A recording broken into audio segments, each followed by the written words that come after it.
Within our system, it makes the most sense to separate the calf at day, at birth, and then harvest milk and colostrum from the cow and feed the calf a clean product.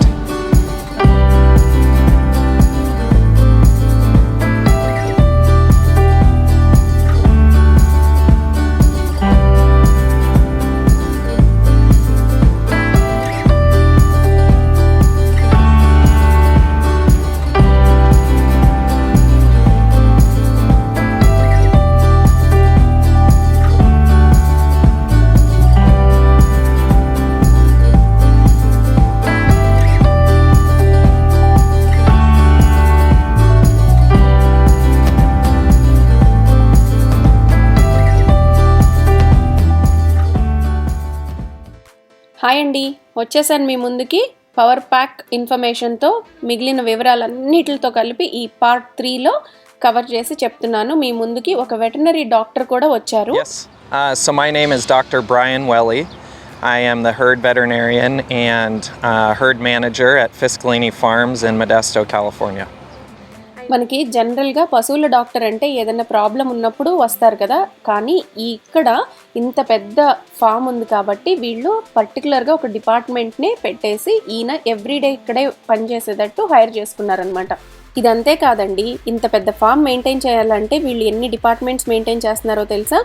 పాలు తీసేవాళ్ళు ఒక బృందం, health department ఒక బృందం, sanitation అంటే cleaning మొత్తం అంతా చేసేవాళ్ళు ఒక బృందం, అవి కాకుండా మళ్ళీ ఈ ఫీడ్ న్యూట్రిషన్ చూసుకునే వాళ్ళంతా ఒక బృందం, మళ్ళీ మెయింటెనెన్స్ అంటే ఇన్ని ఉన్నప్పుడు ఏదో ఒక పరికరం రిపేర్కి వస్తుంది కదా, అది రిపేర్ చేసి వెంటనే పనిలో పెట్టాలంటే అదొక బృందం, అది కాకుండా మళ్ళీ మెటర్నిటీ వార్డ్ లాగా వీటిలో ప్రెగ్నెంట్ కౌస్కి సపరేట్గా చూసుకుని డెలివరీ అయిన తర్వాత దూడని కేర్ఫుల్గా చూసి దానికి జున్ను పాలు పట్టడము అవన్నీ చూసేవాళ్ళు ఒక బృందము, ఇట్లా రకరకాల బృందం ఉన్నాయన్నమాట. We work daily with all the groups of cows, monitoring their health, monitoring their production level and determining what needs they have. వీళ్ళకి కాలువ పక్కనే ఉండటం ఒక అడ్వాంటేజ్ అయితే వీళ్ళ కొన్న పొలం కూడా పక్కనే అనమాట. వాళ్ళు ఏం పండిస్తున్నారంటే కార్న్, ఇది కేవలం ఫీడ్ కోసం మాత్రమే. మన పాత వీడియోలో కూడా మనం చూసాము అది పెరిగినప్పుడు. ఇదైతే ఈ కార్న్ కూడా కేవలం ఫీడ్ వరకే. ఇన్ని కౌస్లో ఏ ఆవుకి బాలేదు అనేది ఎలా తెలుస్తుంది వీళ్ళకి? So we are very fortunate on this farm to have a lot of technology that helps us with that. These cows behind us, I don't know if you can see the band that's on their leg, but that is a pedometer.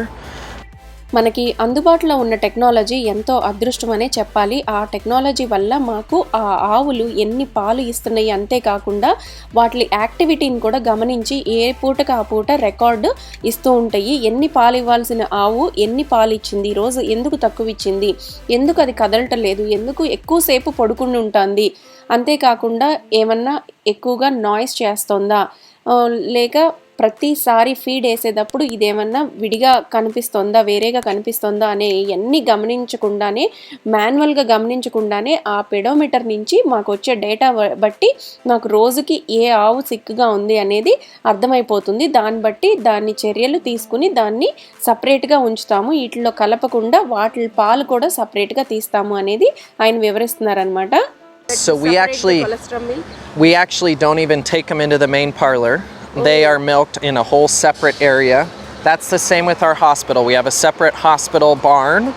So the cows that go into the hospital never get milked in the main parlor, so there's no chance of antibiotics and no chance of sick mastitic milk going into for human consumption.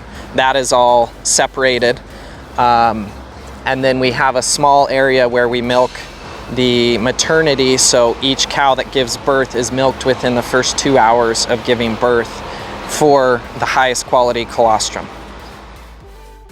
అసలు ఒక ఆవుకి 3 సార్లు పాలు తీయటం ఏంటండి? నేను ఎక్కడ వినలేదు. ఇండియాలో అయితే నాకు తెలిసి మా ఊర్లో అయితే 2 సార్లే పాలు తీస్తారు, ఉదయాన్న సాయంకాలం ఒకసారి. ఇక్కడ ఏంటి 3 సార్లు తీస్తారని ఆయన స్ట్రెస్ చేసి ఇన్ని పాలు ఎలా ఇస్తాయండి ఇవి అని గట్టిగా అడిగితే ఆయన నవ్వి ఆయన చెప్పేది ఏంటంటే ఈ కౌస్ని కూడా గ్రూపింగ్ చేస్తారనమాట. అది ఇచ్చే పాలను బట్టి వాటి మేతను కూడా రేషన్ పెంచుతూ ఉంటారంట. ఏ ఆవు అయితే పాలు తగ్గిపోతుందో, అంటే 5-6 ఈతలు అయిపోయిన తర్వాత పాలు తగ్గుతాయి కదా, అప్పుడు వాటికి ఫుడ్ కూడా తగ్గిస్తారంట. ఎందుకంటే అది ఎక్కువ ఫ్యాట్ అవ్వకూడదు అనేసి దానికి రేషన్ కూడా తగ్గిస్తారంట. ఏ రేషన్ ఇచ్చే ఆవుల్ని ఆ రేషన్ తగ్గట్టుగా గ్రూపింగ్ చేసేసి ఒక్కొక్క షెడ్లో ఉంచుతున్నారు. ఆ ప్రకారంగానే ఫీడ్ చేస్తున్నారు వాటిని. Then we don't want them to get too fat, so as they start to decrease their milk production, the ration meets their energy needs. ఇక మీరు అడిగిన నెక్స్ట్ ప్రశ్న వచ్చేసి ఆర్టిఫిషియల్ ఇన్సెమినింగ్ గురించి. ఎస్, వీళ్ళు ఆర్టిఫిషియల్ ఇన్సెమినింగే వాడుతున్నారు, న్యాచురల్ బ్రీడింగ్ చేయట్లేదు. దానికి గల కారణాలు ఏంటంటే, ఒకటి కాస్ట్, చాలా కాస్ట్ ఉంటుంది బుల్స్ని ఇక్కడ మెయింటైన్ చేయాలంటే. రెండోది సేఫ్టీ ఆఫ్ స్టాఫ్, ఆ బుల్స్ దగ్గర ట్రైన్డ్ పీపులే ఉండాలి. మూడో సేఫ్టీ ఆవులదనమాట. ఎందుకంటే ఎన్ని కాంక్రీట్ నేలలు కదా, మళ్ళీ ఆ ఫ్లోర్ అంతా కాంక్రీట్ ఫ్లోర్లు, ఎన్నో ఈ మెషిన్స్ అన్నీ తిరుగుతూ ఉంటాయి. ఇక్కడ బ్రీడింగ్కి సపరేట్గా ఇచ్చినప్పుడు ఏంటంటే కౌస్కి ప్రమాదం అనేసి వాళ్ళు అభిప్రాయపడుతున్నారు. అంతేకాదు సుమా, ఇంకొక ఇంపార్టెంట్ ప్రయోజనం కూడా ఉంది. అదేంటంటే 95% ఆవులే పుట్టేటట్టు, బుల్ పుట్టకుండా ఉండేటట్టు మనం చేయొచ్చంట. ఈ ఆర్టిఫిషియల్ ఇన్సెమినింగ్ వల్ల ఇన్ని లాభాలు ఉన్నాయంట. వీళ్ళ సక్సెస్కి ఇది కూడా ఒక కారణమట.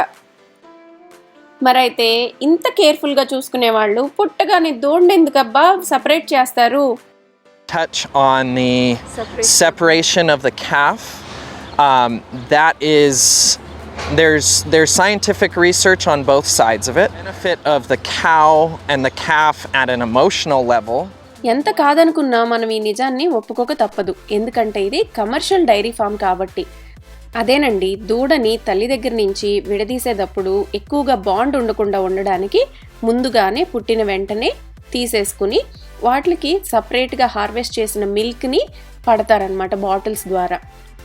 ఇకపోతే ఈయన ఇచ్చే సైంటిఫిక్ రీజన్ ఏంటి అనంటే, ఇట్లాంటి పెద్ద నర్సరీలో ఎక్కువగా గడ్డి ఇవన్నీ ఎంత నీట్గా ఉన్నప్పటికీ కొంత బ్యాక్టీరియా ఉండటం ఒక కారణం. అందులోనూ అన్పాస్చరైజ్డ్ మిల్క్ అనేది వీళ్ళు అస్సలు ఇవ్వటం వీలు కాదు, ఎందుకంటే దాంట్లో ఉన్న బ్యాక్టీరియా మూలకంగా.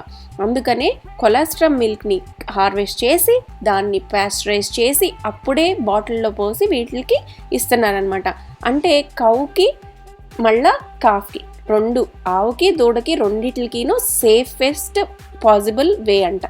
Colostrum is most of the time pasteurized, so that calf is going to get clean colostrum, and so we are trying to control, because we believe that when a calf's gut is open to both bacteria and antibodies, which are the defense mechanisms for their immune system, if we allow them to nurse off their mom, they're going to get a larger amount of bacteria, which will make that calf sick rather than healthy. Next question మీరు అడిగింది వచ్చేసి, ఇక్కడ buffaloes ఉండవా? గేదెలు ఉండవండి, ఇక్కడ ఆవులు మాత్రమే ఉంటాయి. అయితే ఈ ఆవులు ఎన్ని రోజుల పాటు ఈ ర్యాంచ్లో ఉంటాయి? చనిపోయిన తర్వాత ఎక్కడికి వెళ్తాయి? ఈ ఆవులు వచ్చేసి 4 నుంచి 5 ఈతల వరకు ఇక్కడే ఉంటాయండి. 5-6 ఈతల తర్వాత ఏమవుతుందంటే లాక్టేషన్ తగ్గిపోతూ ఉంటుంది. లాక్టేషన్ తగ్గినట్టల్లా వీళ్ళు డిసైడ్ చేస్తారు. అప్పుడు వీళ్ళు దీన్ని బీఫ్ ర్యాంచ్కి పంపిస్తారు. అయితే కొన్ని యావరేజ్గా చెప్పడానికి మాత్రమే 5 వరకు అని చెప్తున్నారు. కొన్ని ఆవులు ఇక్కడ 10 ఈతల వరకు ఉన్నాయి అన్నమాట. వాటి కెపాసిటీని బట్టి ఎప్పుడైతే లాక్టేషన్ తగ్గుతుందో బీఫ్ ర్యాంచ్కి పంపుతారు. హెల్దీగా ఉన్న కౌస్ని మాత్రమే బీఫ్ ర్యాంచ్కి పంపుతారు. ఏదైనా డిసీజ్ వచ్చేసి లేదా వేరే ఇష్యూస్ ఉంటే గిన దాన్ని ఇంటూ మార్క్ వేసి వేరే ప్రోడక్ట్స్ వీటి నుంచి వచ్చే వేరే ప్రోడక్ట్స్ చేస్తారు కదా, బై ప్రోడక్ట్స్, అక్కడికి పంపిస్తారు. తినడానికి ఉమెన్ కన్జంప్షన్కి పంపించరట. మొత్తం పేడ నీళ్లు కానీ మొత్తం క్లీన్ చేసిన వాటర్ అంతా కూడా ఇక్కడికి వచ్చి రీసైకిల్ అవ్వి గ్యాస్ ఫామ్ అవుతుందన్నమాట. గోబర్ గ్యాస్ అనేసి మనం ఇళ్లల్లో కూడా ఉంటుంది కదా, ఆ టైప్లో ఇది ఇక్కడ గ్యాస్ కూడా ప్రొడ్యూస్ చేస్తున్నారు. ఏది వేస్ట్ అవ్వకుండా నీట్గా చేస్తున్నారు. ఇంకొక విషయం చెప్పటం మర్చానండో, వీళ్ళు దూడల్ని సపరేట్ చేయటమే కాదు, 2 రోజుల తర్వాత వీటిని మళ్ళా దూడలది సపరేట్ ర్యాంచ్ ఉంటుంది, అక్కడికి పంపిస్తారు. ఎందుకంటే ఎందుకంటే వాటికి పెట్టే ఫీడ్ వేరు, వాటిని చూసుకోవాల్సిన పద్ధతి వేరు, వాటిని నీటిల్లో కలపలేరు. అందుకని పంపించేసి 23 నెలలకి దగ్గరగా ఉన్నప్పుడు తీసుకుని వస్తారు. అంటే ఫస్ట్ టైం లాక్టేషన్ టైం రాగానే తీసుకుని వస్తారు. ఇకపోతే చాలామంది అడిగిన ముఖ్యమైన ప్రశ్న ఒకటి ఉంది. అదేంటంటే ఇక్కడ మెయింటెనెన్స్కి ఎంత అవుతుంది, ఈ మెషినరీ కాస్ట్ ఎంత అవుతుంది, అసలు ఇంత పెద్ద ర్యాంచ్ పెట్టాలంటే కాస్ట్ ఎంత అవుతుంది అని. అది ఖచ్చితంగా చెప్పలేమండి. ఎందుకంటే వీళ్ళు ఒక్క రోజులో బిల్డ్ చేసింది కాదు. వీళ్ళు టెక్నాలజీని ఇంప్లిమెంట్ చేశారా, మెషినరీనే తీసుకుని వచ్చారా, మనుషుల్నే ట్రైనింగ్ చేశారా, ఇవన్నీ విషయాలు వచ్చేసి అమెరికాకి ఇండియాకి చాలా డిఫరెన్స్ ఉంటుందండి. మీ లోకల్గా ఉన్న రిసోర్స్ అంటే ఫస్ట్ టైమే ఇంత మెషినరీ తేలేని వాళ్ళు మనుషుల్ని ట్రైన్ చేసి పెడితే కొంచెం కాస్ట్ ఎఫెక్టివ్గా ఉంటుంది. ఇంకా మీకు అనుకూలంగా ఉన్నది ఎంతవరకు ఉందో అలా చూసుకోండి. It's really good. And after lactation wear the cows goes? So they are harvested for human consumption. Okay, beef ranch. Yes. ప్రతి ఆవు ఫస్ట్ లాక్టేషన్కి రావాలి అంటే 23 నెలలు పడుతుందంటండి. దాని తర్వాత ఎవ్రీ ఇయర్కి ఒకసారి బ్రీడ్ చేస్తారు. అలా 6th బ్రీడ్ వరకు వీళ్ళు హెల్దీగా చూస్తారు, ఎక్కువ పాలు ఇస్తాయట.